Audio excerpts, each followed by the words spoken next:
What's up, guys? It's Vampire Productions here with another product review, and today I'm going to be reviewing this LG G5 as well as this Casemate phone case. So first off, we're going to start off with the phone. So we're going to open this up, and of course, we have our nice phone. I've already activated it, but because I activated it at the store and everything, I didn't really get to do a full-on brand new review, but we have the phone, of course, as normal. And then in here we have our welcome start guide, some different insurance card return cards, and then the terms of conditions paper. The return shipping label if you have to ever ship the product back. They've got the charging cord, the actual charging adapter itself, and of course the little eject pin. So now we're gonna get into the phone. So first off, we have the fingerprint scanner, which just you press that and it'll just turn on. And then we also have you just press that off and you have your phone off. But you can also do the double tap, and if it won't read your fingerprint, you can also still put in a traditional PIN number, or if you just don't want to deal with the fingerprints, you can, like I said, do the PIN number. So once we're in here, the first thing I really was into was the camera, because of course, you know me, I do YouTube and I do a lot of my videos on YouTube. So the first thing I was really big about was the camera. And when I first got into the camera, I didn't really think about the fact I didn't think about how many other things would be in the mode settings on here. Because if we look, we've got in here in mode, we've got a pop out feature which allows you to add different filters to, there's the center video, and then you can add a little filter, or you can add all these filters or choose any combination or singular ones, or like I said, all of them. And I thought that's a pretty neat little feature they've got. There's the snap, which you hold this for up to 60 seconds, and it'll snap a series of photos. So it's really good if you're doing motion capture shots or something, and you want to either capture motion through a series of pictures, or you're trying to catch the perfect shot, and it's going to be difficult to click right when the shot happens. There's the panorama. That's pretty self-explanatory. I'm sure everyone's used a panorama camera at some point on their device. But one feature I really am probably going to be using a lot for my Smash Wednesdays and stuff, they've got a slow motion on here, and I tested it out, and it's a lot better than the 60 frames per second that you would normally get on the camera. And then finally, they've got time lapse. So if I'm doing a project or something and I'm taking a long time, I can just have this sitting there plugged in or something. It's recording a long thing, and then it'll shorten it down into a really fast little video. And also, this thing has super high quality on the camera. The zoom is ridiculous. I'm going to actually zoom in. The lighting is a bit of a problem right now. Let me put it on. Yeah, there we go. The lighting is providing a little bit of a problem here, just because this thing, I've only tested it in fair lighting. I haven't tried it in super dark or bright lighting, so that might bring it up a bit of change. But I'm going to actually show you guys a zoom in on my table. I'm gonna just record a little zoom, and just guys, you're gonna see just how close this is.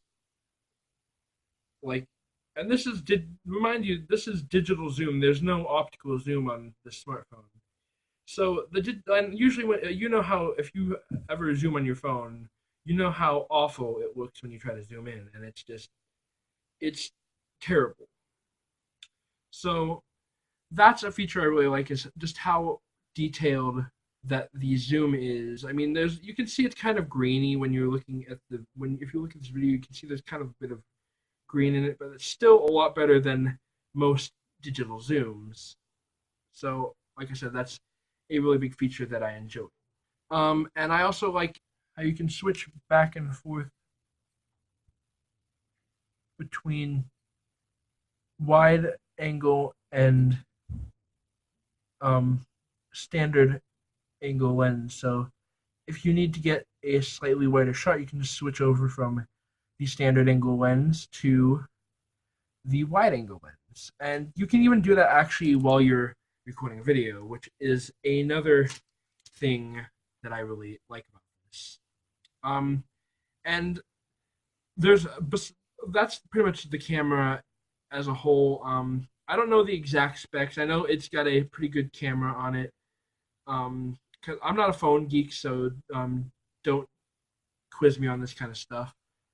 But another feature I really enjoy is also they have the LG Smart World on here, so you can go in and you can purchase different themes. Just like look up something up here, and you can purchase different themes and fonts and stuff. And I was trying to find the old coffee font that was on a lot of the LG G series models. I know it was on my phone, but I couldn't find it. But then I went into the G World. I clicked the download thing, and it took me into the LG Smart World thing. And I actually found a pretty cool font, anyways. I'll try to show you guys. This, I don't know how well this is showing up. I'll do a screenshot of it. I really like this font. I think it looks pretty cool personally myself.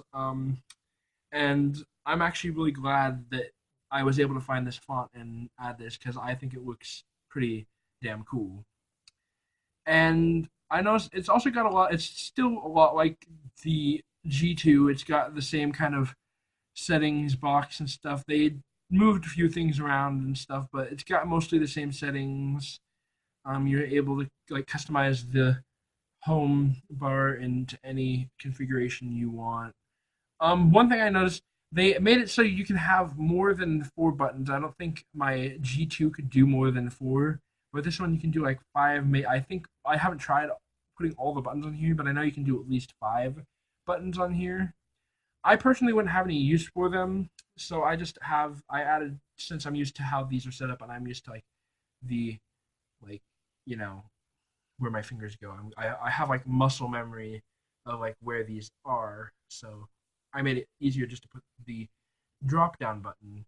And the reason I put the drop down button there is because the old menu button, there used to be a menu button, so you could just push this and then like open up like the little menu thing right there, or whatever for settings and all that. But since I couldn't do that, I found that they also have the notification drawer button, which that makes it a lot more convenient to open the notification drawer. Of course, you can still swipe down like traditionally, but if you're like really like in a hurry or something, or you don't want to like reach all the way up, especially if you have small hands, it makes it like, and it's sometimes hard even when you have big hands, like because like the angle and stuff. So it's really easy when you can just press the down button on open the notification drawer. And I've pretty much gone through. I've added all the settings I want. I don't look in too much to like all the developer options and stuff and all the other settings too much unless like there's something that tells me to do it. But yeah. And there's another feature I really like it and also hate it at the same time. Most phones when you download the app from Google Play, you just like you okay it for whatever permissions that asks for, and they just automatically have access to all those permissions. This thing, you have to actually okay each individual permission, and the phone can block any of the permissions you don't want them to have. Of course, you do have to know which permissions they will have to access for sure for the app to work properly before just denying all of them, because then the app's not going to either launch or it won't work properly, not being able to use certain features. But that can also be a real pain because like sometimes you just want to like do stuff and it's like making you approve all these things. It's like, what?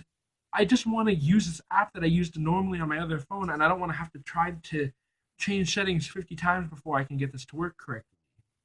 And I experienced that with my Zedge app. But I really like how fast this moved. Like I said, I really love the camera. Um, and it's really, in my opinion, easy to use. I've gotten a lot used to the LG, like how they have the phone set up. So I really like. I'm just used to how the settings are set up. And if you are a Samsung person, you can still like have an ease of use on this as well. Like it's like settings, for example. On settings, you have just a list view of your settings, and you that like this can be a bit different. I mean, if I personally like having these like this, so you know this you don't have to scroll all the way down to the section you want. You just like can go to each of these settings, and if you do want to, you can set it to a list if that's what you prefer, and have all of your settings in a list rather than a tab view. But back, I know I'm jumping around a lot, but back to the home screen. One thing I noticed is you see here I just have a like little folder with a bunch of stuff in it. That's there because this phone doesn't have an app drawer like past models of the G5 had.